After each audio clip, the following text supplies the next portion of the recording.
Welcome everyone. Thank you so much for coming to the 2022-2023 Undergraduate Student Senate Debate. My name is Adi Nateek. I will be serving as the moderator this evening. I'm a junior studying ISC, and I also serve as the president for the Council of International Student Organizations, and I'm very excited to be here with all of you. Some quick introductions. We have Phil up here. There's Phil. He's the graduate advisor for strategic operations for the USS, and we have Mallory, who is the undergraduate advisor and project coordinator for the USS. And of course, shout out to our amazing election commissioners, Molly Coogan, Mikey Ventura, and Meredith O'Connor for all their great help.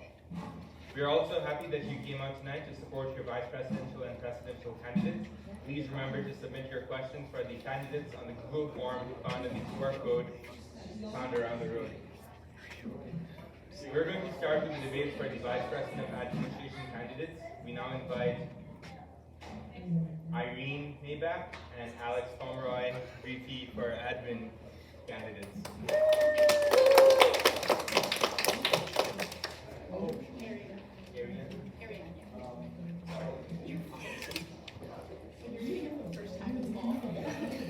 During this debate period, if you'd like the opportunity to respond to your opponent's answer of a question, please ask the moderator.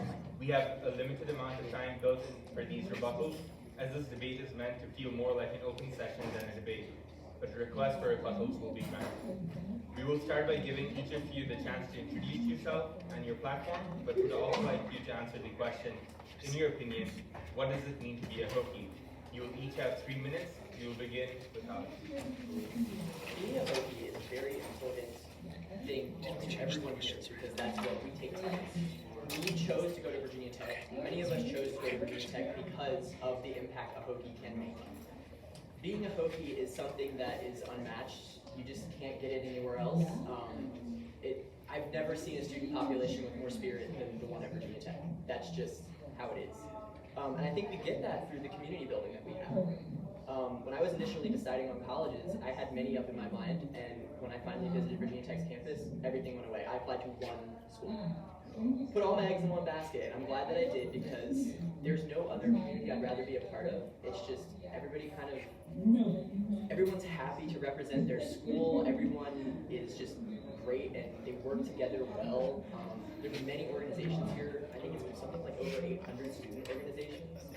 And it's beautiful to just see everybody kind of take what it means to be a Hokie to a completely new level by just continuing to push that boundary every day, every month, every year, and just taking it farther so that we can continue to build as a community at a university. Thank you so much, Alex. Same question. Hello, my name is Marianne Maybach. I'm a political science and communications major. I'm a sophomore at Virginia Tech this year, and my platform is running on communication, trust, and transparency.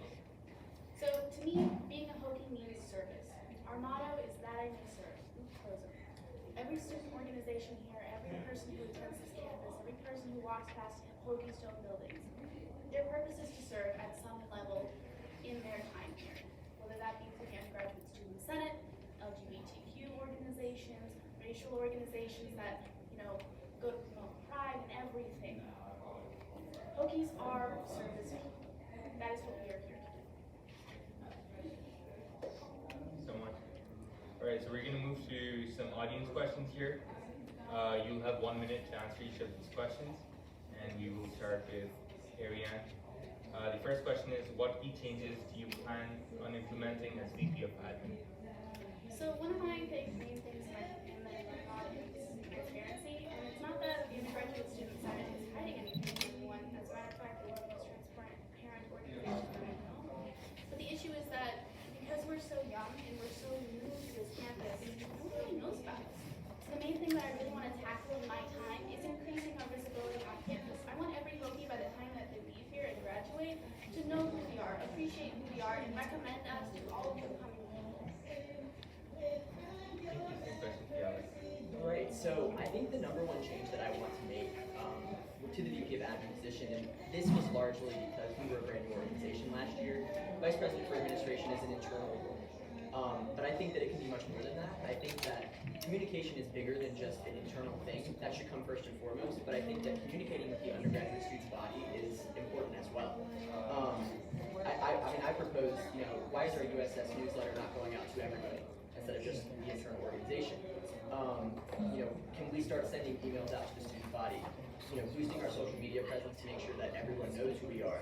When we say USS, we want them to know that we kind of serve as the umbrella organization of the student body in terms of organization and just what falls underneath that in terms of representation.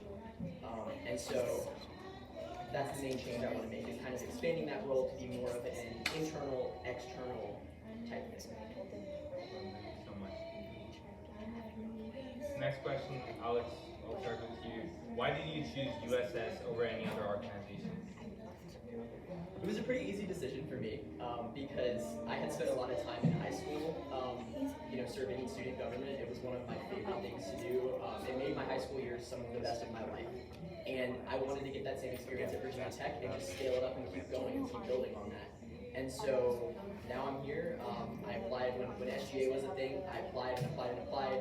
Never quite made it. And then when USS was a thing, I applied for the transition team. Didn't quite make it there either. But then those fall elections came around and I was ready to submit an application. And so I've been a senator for the past year, and now I'm excited to run for this position. So much. Ariane, same question to you. So I chose USS over other organizations because I liked what their mission was. I knew that they were going to be a great organization. They were here solely to help the student body and to make everyone's experience at Virginia Tech better, and I wanted to be a part of it. I like knowing that people are happy where they are, and I want to do everything I can to help perpetuate that, even if it means laying down carpet, if it means helping something into somebody's dorm, or being a part of a wonderful organization that is solely here to serve the student body. So, the last question here, what Hokie tradition do you think is the most important to the student experience here at Virginia Tech? I know last night a lot of people said football games, but I'm not really a big game person. I love watching it from my couch. So I would have to say living in the dorms your first year. It is an experience that most of us, if not all of us, have to go through. Whether it's good or bad, it is an experience, and it really unites us as a whole. Whether that be because you lend a hair straightener to somebody down the hall, or you ask a couple of people on your floor to help get your stuff into your room, it really goes back to that servitude and that idea of service that every Hokie holds within their hearts. Being a freshman and having a new experience, not really knowing anybody on your floor and making friends, making connections, yeah, that's one that I think everybody should have, and it's one of the most important things on campus. Alex, same question to you. I do agree with Ariane on the football games. They are a big showing of our community, and I think what's happening with Center Street right now and that whole reorganization, how people are receiving that, is a great example of that. But I do want to pick something else different as well, and that's going to be the Gobblerfest. Gobblerfest is kind of the moment where every student organization has the opportunity to kind of reach out and, I guess get the opportunity to meet new people, recruit new people, expand their organization, and then students get the opportunity to find out what they're interested in. And you might get thrown a ton of free stuff, but that's not really why I love Gobblerfest. I know a lot of people love it for that reason, but I love it because I go and every single year I find something else I want to do.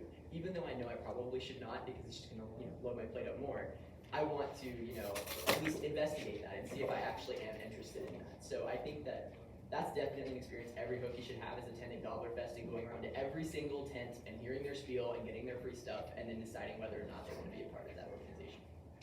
Perfect. Thank you both of you. We'll now move to the closing statements. You each will be given 2 minutes to make a closing statement. Any other audience questions for these folks can be answered after the conclusion of the debate. So we can start with Ariane. Awesome. So once again, I am running on communication, trust, and transparency. And all of those things go hand in hand. Without communication, you can't have trust. And without trust, you don't have transparency. So I would like to stimulate all of those through the undergraduate student center and disseminate them to the student body. So everyone knows why we're here. Everyone will trust us and communicate with us so we can improve everyone's lives on campus. But regardless, I'm excited to see what happens with the end of the debates. You're a wonderful candidate, and I'm excited to see you continue through that one. Thank you. And I hope that you feel the same thing, because we're going to be working against you eventually. Yep. And I'm excited to be here regardless of what happens. Wonderful. Alex. So my, closing statement, I'm just excited to even be here. USS has meant a lot to me, and I just I don't know where else I'd be without USS. I think that not having SGA my freshman year was difficult. And so when USS finally rolled out, it was exactly what I wanted it to be. And so I'm glad to be here and continuously pushing my goals in this organization. My entire platform is based around expanding the role and then also bringing a kind of spirit to USS that we need to build similar to the spirit that's seen in the Hokie community so that people are more excited to be involved in events that USS is hosting. Whether that be your Senate meetings, filling out forms that Meredith sent you on Slack, or any other thing that USS sponsors. We need that same kind of Hokie community to show up for that through spirit, and so I want to do spirit building in addition to expanding the role. Excellent. Thank you so much, both of you. That was a wonderful session. Thank you.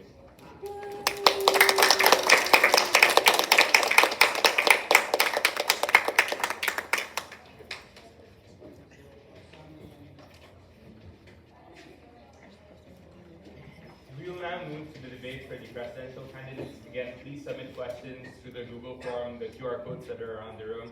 We now invite Caroline Lohr, Rohit Pradhan, and O'Brien Martin, presidential candidates for the elections this semester.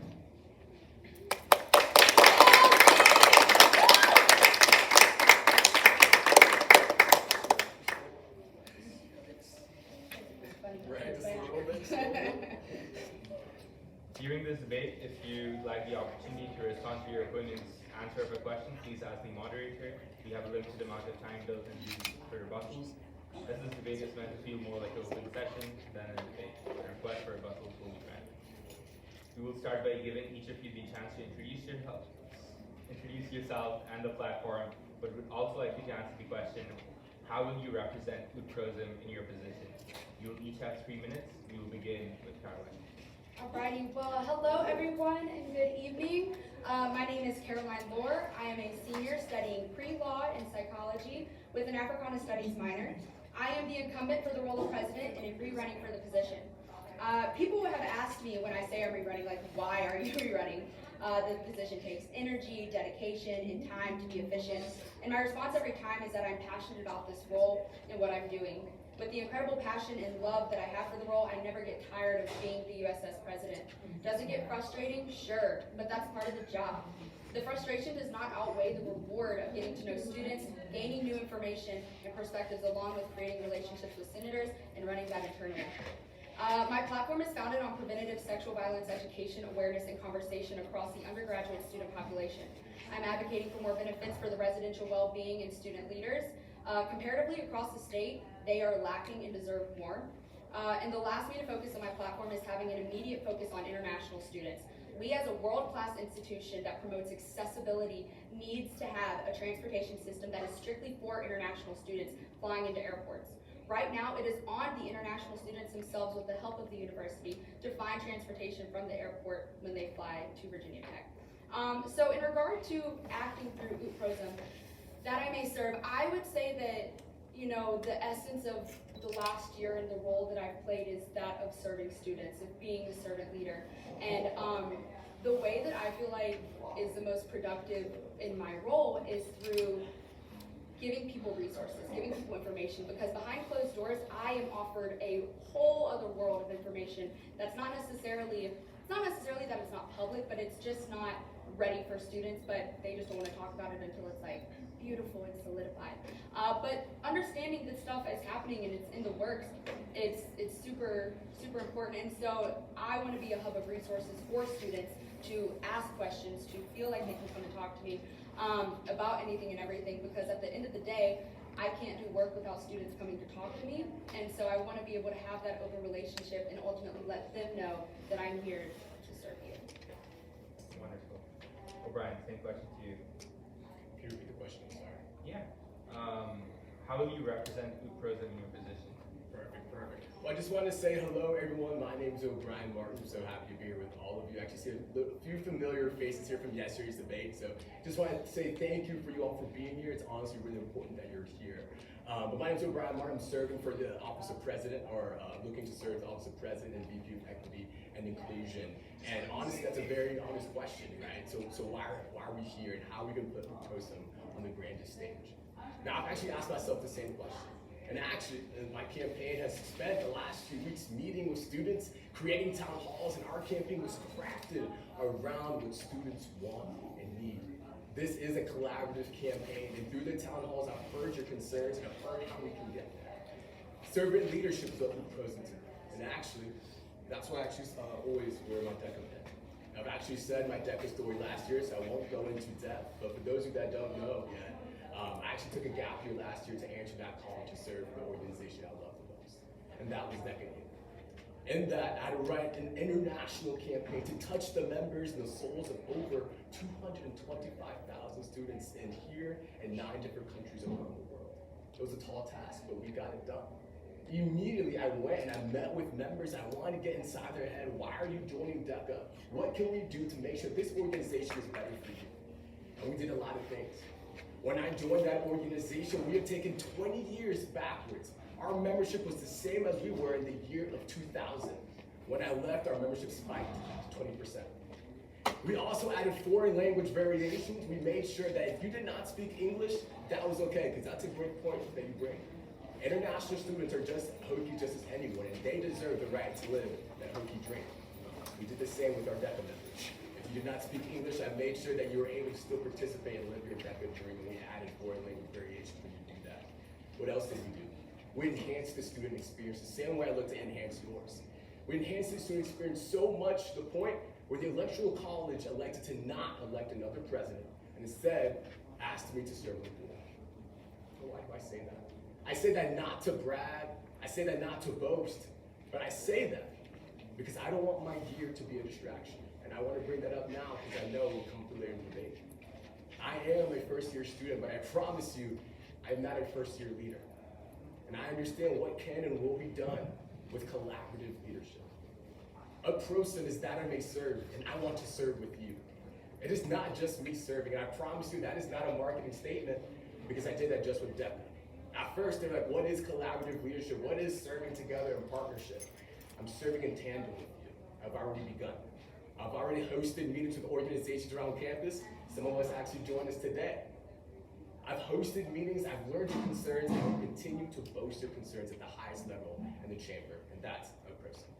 Thank you so much. We will now start with the audience questions. You each will have 1 minute to respond, and we will start with O'Brien. How will you incorporate servant leadership into your presidency?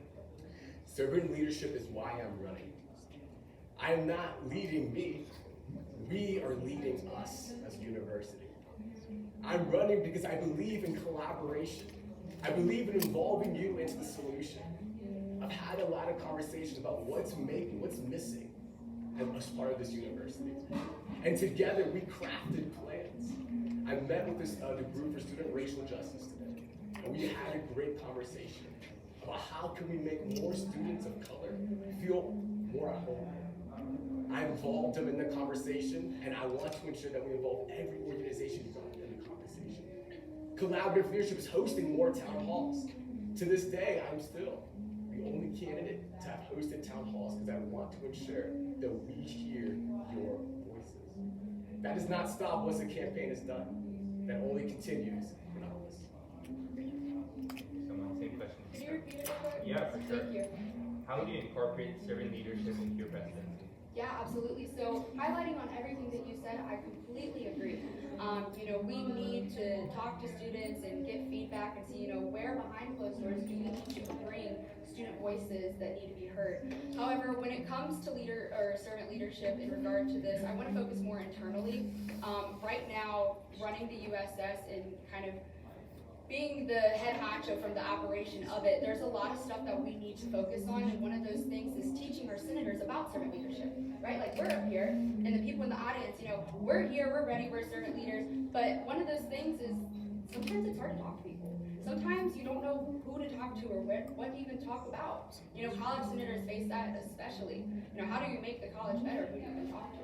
And so, to me, servant leadership, especially in the role of presidency, not only is it external, but it's also internal, and we need to have that focus on making sure that not only are we advocating for students behind closed doors, but that we also have at least 90 other senators, doing the exact same thing to push our mission forward to the fullest extent. Thank you so much. The next question, Carolyn, I'll get back to you. What are your Clifton strengths, and which one would you say is your top? And did any of them surprise you? Absolutely. Okay, so I am restorative command. Restorative command. One of them is self-assurance, and there are two of them that I'm just not sure of, to be completely honest with you. But the two that I focus on the most are self-assurance and command. Because I had a conversation with Frank Shushock over the summer, and one of the things that he told me that he was just so like, wow, is that self-assurance and command are two strengths that are not common in women. It is not something, it is, they're not gender-based, but women don't have those strengths as much as they do in men. And I actually am in a leadership class, and we went over our Clifton strengths, and I was the only person in the class that had self-assurance, and I was one of two that had command. I am always going to believe in myself, and I'm going to believe in everybody else as well, and that's what I project forward. But also at the end of the day, I am here to get stuff done. And I'm not afraid to tell somebody these are the expectations that I have, these are what we need as a Senate, this is how you should present yourself, and ultimately adhere and uphold those people to that. Thank you. O'Brien, same question to you. Yeah, so when I took my Clifton strengths, I wasn't surprised to see that futuristic was my number one. I think of the future often. And when I think of our future together as one university, as one institution, the future continues to get brighter. We have a long road to go, honestly. However, we're halfway there. The administration and actually the work that USS has been doing is honestly commendable, beyond commendable. They're putting a program into practice, and your leadership has also been commendable. And we look to continue to do that. Now, when I look into the future, what else do I see? Well, I see increased representation. Increased representation for every other Hokie that looks like me, and also for our LLCs. They are in an inaugural point of our university. And President Tim Sands looks to allocate a lot more resources to our LLCs. They deserve formal representation in the chamber. And I look forward to bringing them as part of the chamber to represent their community. When I think of the future, I view enhancing your student experience, because students matter. Can I speak on that? Yeah, sure. Sure. So in regard to adding LLC positions in the Senate and stuff, I think that it's a great idea. I love the initiative, and also, the conversations that I've had with you, with Sam and Brody, it just sounds like it is a great experience, and that obviously you guys have the leadership and the drive. However, one thing that I do want to highlight is that for the first time in 13 years, our Senate was full under my presidency. That is 90-some senators, and it is hard to get that many people in our Senate, and it has shown in the past to be hard. Adding more people, I think, while it could be great, it also creates just an ineffectiveness to how the Senate could potentially be ran. I would suggest running as an at-large senator, and then having that community be the constituencies that you want to bring forward. But I just wanted to put that out there. I respond. Yeah, sure. Thank you. I also do want to say that yes, that is very true, and that is very commendable also, having a full chamber. I will say with the conversation between LLC directors and the members living in LLCs, they want representation. Although yes, they are running at large, and that could be a great way to represent, they also want to ensure that when they go and they meet with their community of hundreds of students in their building, they want to ensure they can come back and be like, hey, here's what happened, here's how we're paving the way forward. Now, in the sense of that also, that's also very important, the amount of people that are running. And I will say that there is a large amount of freshmen running because freshmen don't feel included as part of the decision-making process. They feel underrepresented. That is why you have so many freshmen running, and that is why we are hoping to ensure that we can be more part of the conversation, so we can be more approachable, accessible, and inclusive. The next question is, thinking of your morals, values, and beliefs, what if there is someone or a group that greatly differs? How can you serve and represent them? We'll start with you. So can you ask that one more time? Yeah. Thinking of your morals, values, and beliefs, what if there is someone or a group that greatly differs? How are you going to serve and represent them? This position is a position of the student body, and it serves everyone. Every undergraduate student, this position is there to serve. Now, there's a reason I use the word serve, okay? Now, I understand that when we're in this position, we are crafting legislation that has real consequences. And if elected, I will go and I will work with our senators because they are honestly one of the most important people in that chamber. One of the most important people in that chamber. My job here is not to decide whether someone's morals or values are the same as mine. Because our differences as individuals is what makes us whole as an organization. We don't have to see eye to eye all the time. But I promise you, I will sit down at the table with you and we will craft and we will find common ground. We don't have to agree all the time. Disagreement and debate is okay because it's part of success and it's a part of growing. I encourage you to disagree. I encourage DECA members to disagree because we will only get stronger. Could you repeat the I'm so sorry. No, it's a very unique question. Thinking of your morals, values, and beliefs, what if there is someone or a group that greatly differs? How can you serve and represent them? Sure, so I'm actually in a moral psychology class now, and we talk about morality all the time. That's a crazy conversation for a different day, but one of the benefits of being in this role is that you get to be almost pretty logistical, where it's like my personal beliefs don't influence, what I ultimately bring out. If there is a group of students that say, here is something that we want to talk about, we want you guys to be involved, we had that. We had the Abortion Day of Action come in and speak to us because our cabinet was like, we don't feel comfortable making the decision because of whether our personal bias and stuff. We want the Senate to be able to vote on what we do. And so ultimately giving that voice and that power back to senators and saying, you have the opportunity to not only, think of your constituents, but think of like how this could affect people behind closed doors in policy, X, Y, Z. My personal beliefs don't interfere or interact with my role, and they shouldn't. Thank you so much. Alright, so it's 7:29, about 7:30. We did this yesterday. We're going to do this again. So up until 7:50, so about 20 minutes from now, we will be fielding questions from you guys up here. So if you have a question, just raise your hand, and I'll call on you and go from there. Instantly. Do we have closing statements? Sorry? Do we have closing statements? The closing statements will be at 7:50. Okay. Yeah. So we're leaving that last 10 minutes for So like if you closing have a statements. question, just raise your hand. It can be to both candidates, a particular candidate. So just raise your hand if you have a question and hear you. So leadership doesn't stop at a single position, and I guess this first question for both of y'all is, if you don't win the position you're running for, how will you stay involved in the USS? And I think last year we wished we had more people who didn't win elections still bring their skills, expertise, and valuable perspective to the relatively new body. You said for both, correct? For both, yeah, we'll start with you, go ahead. Look, I'm not running for a particular position. I'm running because and it's passion that brings me in front of you today. Honestly, I want to be in the chamber because I want my work to matter.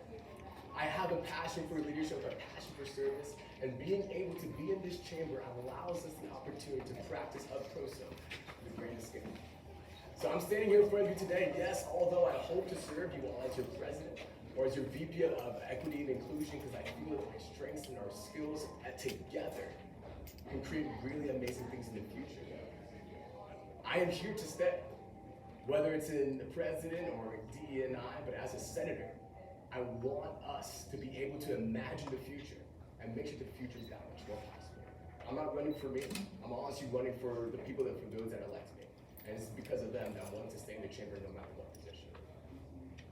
Yeah, so I too, same deal, very passionate about, the work that I'm doing, and one of the biggest rewards that I've gotten out of this is just being able to talk to students about the issues that they're facing. And so that's one thing that I would continue on and ultimately bring forward. I thought about applying for a director position because I think that it would be super fun to have like a certain focus and like seeing like in this area, how can we make the USS better and all that stuff. But at the end of the day, I serve on a whole bunch of different committees, and the committees that I'm on, I'm passionate about, and it's not stuff that I started because of this role, it's stuff that I was put on because of it. You know what I mean? Like, I have always been advocating for women, I've always been advocating for Title IX, and the ability to be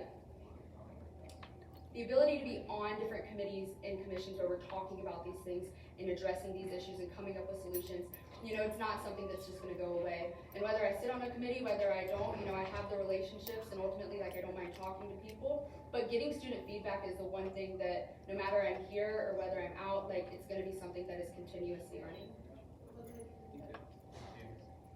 Any other questions? This one is for you. So I looked it up, and Pamela does have a version of DECA that's available to students. So I kind of want to know, why did you choose USS over DECA?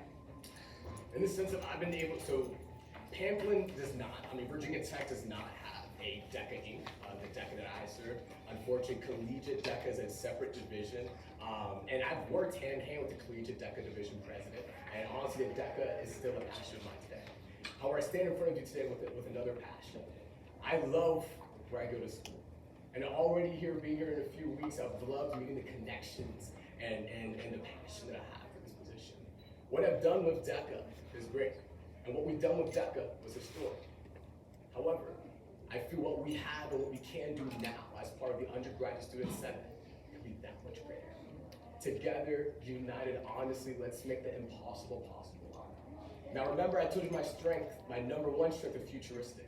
I'm always looking towards the future. And the future looks very bright when I look at all of us in the chamber doing great deliberate action and work together. And I'm excited, I'm hopeful to be able to share that chamber with you as well. And I know that all of us here in this room will reap the benefits of a collaborative leadership. That is why I'm running here. This is why I choose to sit here. And I know that I still have DECA support. I still have some DECA members out in the audience actually that came to support me. And my ties with DECA, I'm still serving them as their DECA board, and honestly, I can't serve as a DECA board and also be a member at the same time. Also. And now we're here in front of you. Any other questions? Hi guys. So I want everyone in the audience to get to know you on like a personal level, aside from just, the platform that you're running on, that kind of thing. So I was just wondering, if you had a free Saturday, no Virginia Tech football, no anything, and say you have however much money you need, what are you doing with your Saturday? Can I be honest? Be as honest as possible, yeah. Well, we're going to Texas Roadhouse, I'm going to be honest with you. Texas Roadhouse is my favorite restaurant. We went there last Wednesday, had a great time. Highly recommend if you haven't tried it. Saying we're honestly, highly recommend it. It's really great. So that's where we're going to Saturday. I'm going to bring back bread for everyone. So Have you done the bread challenge? the bread, it's Why right have you there. done the bread challenge? Not the challenge. Where it's like, those people on TikTok that'll eat like just a huge amount of food. They like did it at Texas Roadhouse and somebody ate like 50 some pieces of bread. I don't even know. Nice. Yeah. Catch me there. Crazy. But honestly, I would love to go to the gym. I normally go to the gym like pretty early, around like 5:30 in the morning, just because of my time schedule, but it's something that's important to me. So being able to carve out like maybe 2 or 3 hours to get like a genuine good workout in would be awesome. I am 20 pounds away from being able to leg press 400. So I'm like really trying to do that and work on it and stuff. So anything and everything, the thing that I love about working out, and one of the reasons that it's so integrated in my schedule, is just, it's a mental health break, and then also I just love the concept of like ultimately becoming stronger.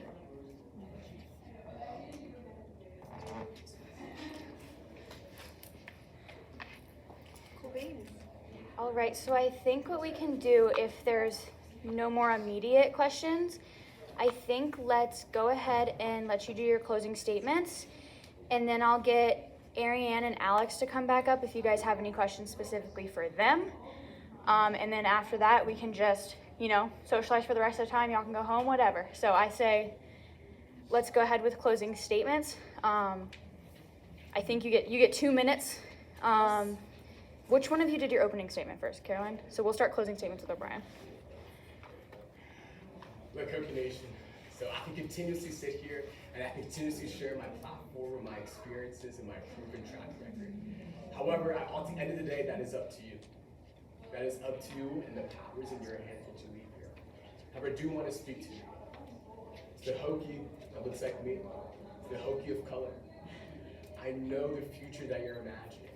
I know that might seem impossible now, but I promise you it'll become that much more possible. To the freshmen, I know that you don't feel represented. I know that there's a lot more work for us to be able to acclimate. However, very soon, we all together will be able to reap the benefits of a unified Hokie campus, and you will be part of the conversation because you matter just as much. And finally, to you all, to every single Hokie, to Hokie Nation, to every single Hogan who can call this home. I know you love this university, and we're gonna make it that much better, together, united, as one administration. Me and you, let's sit across the table, let's look at the issues. Now I wanna end this off with a quote. When I was running for this position, I asked someone a very important question. I asked many people a very important question as to why am I running? Should I wait my turn? Should I wait my time? And a very wise person once told me, don't wait your time. Because what if your time is now? And so, I stand in front of you today, and I'm here to say that our time to serve together is now. Because you matter, we matter, and students matter. And as you go and you look at this campaign platform at OB for VT, you will see just that. So remember on election day, remember your experience, and vote for O'Brien Martin for president. Thank you. Alrighty. Well, thank you everybody for coming out. I really appreciate actually seeing faces in the crowd. It's super nice. I want to thank Mallory, Fields, and Phil for putting this all together and getting the horizontal things looking. Those things were so hard yesterday. They were vertical and we couldn't get them. So I'm really glad. I'm so happy for you. That was all area. But I just want to say that I believe this position needs someone who knows the new university structure and has helped run this organization from the genesis of its operation. I love this job, my role, and the students that attend Virginia Tech. It is the university that I grew up in with basketball and football jerseys, and the university that helped me find my passion, along with being the university that helped me grow into the person that I am today and who I love so dearly. I am confident in the USS, and I am confident in my ability to continue running it. So thank you again so much for you all coming out, and yeah.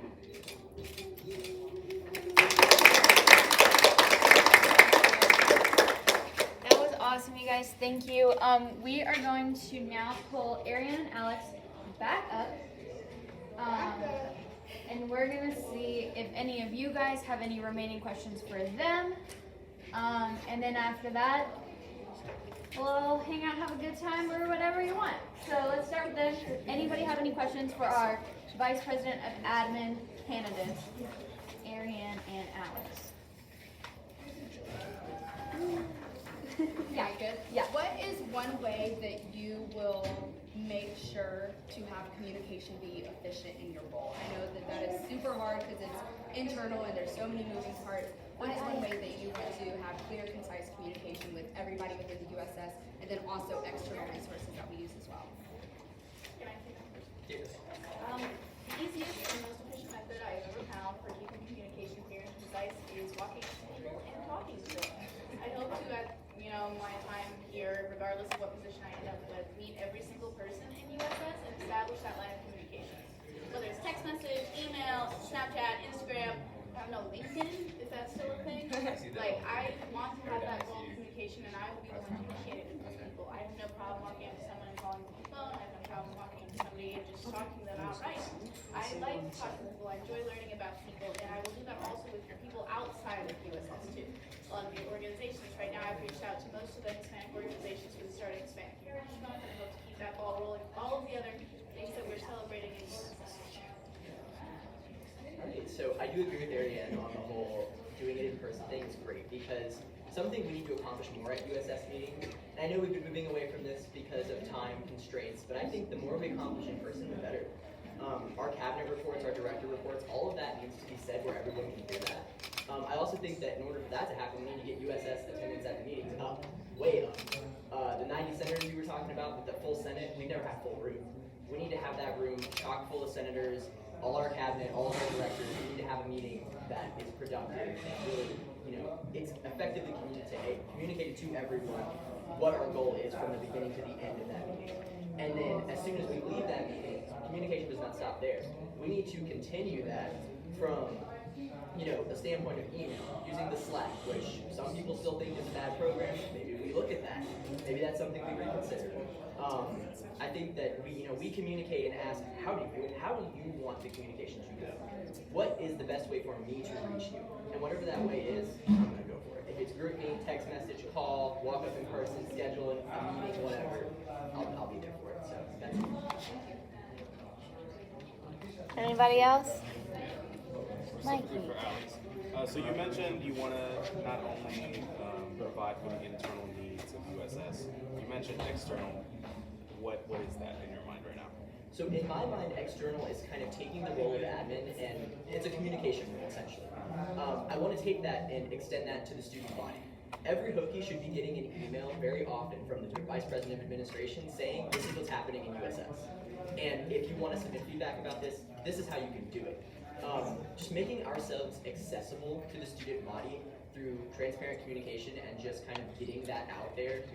Not necessarily bothering all Hokies with our emails, but making sure they're aware that we exist and what routes are available to them in order to communicate with us, I think is the most effective way to make that external. And so, instead of just being the Vice President of Administration for the internal USS, you would be the Vice President of Administration for the entire student body. Okay. You have one, or? This is for both of y'all. For the Vice President of Administration, as both of y'all have laid out, it's a communication role. And one of the important duties is making sure everybody knows what's going on, but as Alex alluded to, is making sure they show up. So what is either one original and specific or unique idea that you have to increase turnout at USS meetings from the people who are already members? Alright, cool. So I actually had a conversation with Meredith about this earlier today, and we were talking about how we need incentives for people to show up because, unfortunately, them just showing up isn't enough. And so I think we could do something simple. You fill out my form, you get some candy, or if you fill out my form, you get some USS swag. Or if you show up to this event, we can take it further, similar to how Dr. Bridgeforth was talking about the student tailgate opportunities and how students can get incentives for participating in that. I think that we should do something similar in USS, and that would create more of a culture of loyalty with those people. They would continue to come back. I noticed that the first Senate meeting we had last year was pretty full, and then every single meeting, a few less senators would keep showing up, and then by the end, it's pretty empty. And so I think that the main thing we need to do is just provide more incentives and reason for senators to care and just anyone to care. I'd love to see our public section full of people as well. And so I think that would be the best way to do it, and I think Spirit is a great avenue for that. So kind of showing to them that we are the student organization that is the umbrella for everything else, and so we're spirited Hokies just like everybody else. So, while I agree with the incentives might be a fun cool idea, and I do also notice that attendance is dwindling in meetings, I'm a big advocate for preventative measures. I think we need to figure out why they aren't attending, whether that be because they don't like going, it's a time constraint that they don't have the time for, they really don't enjoy USS as much as they thought they would. I feel like finding out those reasons and learning how to fix them as USS is designed to fix student problems would increase attendance overall. And if at the end of the day, our meetings just aren't what students want, let's change the meetings. Let's reinvigorate them. Let's make them more active. Let's bring students in who really want to be here. And I agree. I think it'd be really cool at the end of the newsletter or something to have like a word of the day or like a visit of the day sort of thing. That's awesome. The other thing too that I'd like to talk about with the attendance at meetings is communication. Our role or our potential role is communication. It's like a wedding planner, which is fun. You gotta have fun with the DJ. You have to get to know when the photographer's arriving and when the videographer's arriving. If you don't communicate to anybody, nobody shows up. So I think that's a really big thing that we really need to work on, because it is a huge commitment to be Vice President of Administration, but I'm willing to do it, and I'm willing to start that communication. I'm willing to figure out why people aren't going. I'm willing to figure out why people need to be there. I'm willing to figure out how to get people into coming to USS meetings. Whether that be preventative or just kind of incentivizing, I think it'll work. Yes? So question for both of you. The Vice President for Administration sees the largest number of committees per VC. How do y'all intend on making sure that you are up to date on everything that's going in the committees and that you're actively engaged with all of the senators that fall under your umbrella? I like talking to people, so I will make sure to talk to each and every single director, each and every single person person in my committees or that falls under me in the committee chain. We do have the largest, and it's a little bit of debate, but it's going to be membership, development, common marketing, administration committee, and possibly special programs, but I'm not so sure about where that one's going. Regardless, it's a wonderful opportunity, and I like all of the people in it currently, and I know I'm going to love all of the people who are going to be in there. And I would like to pop in their committee meetings, see what's going on, figure out what's happening. I'd like to start like an email chain, even if it's just really informal, whether it's just text message. I want people to know that they can come to me and talk to me about things. I want to be able to ask them. I know I go to bed a little bit early, but I also get up really early, so it's likely that if I don't see your late night text message, I'll see it in the morning, sort of thing. And I really want to spark that level of communication. I want to make friends in USS as much as I want to write legislation and help the student body. So, I guess my plan for that would be creating, I guess, more avenues for people to communicate. And so whether that be a more focused group chat between all of the directors and the vice president for administration, or that be a more specific focused group chat for that specific committee, we have multiple different rooms where we can kind of all talk about certain things. And I think that's kind of the best way to break it up. But making sure that it's all done together is a very tall task, and it's something that I'm prepared for. I think that I know a lot of the people involved in the current committees that are underneath the vice president for administration. I actually serve on special programs right now, and so I'm prepared to communicate with all of them effectively through whatever avenues there are. What's your guys' favorite food? Can it be a liquid? Sure. Good answer. I'm going to apologize to all the vegans in the audience. Steak. Good answer. Steak and coffee. That's all I know. Steak and eggs and coffee.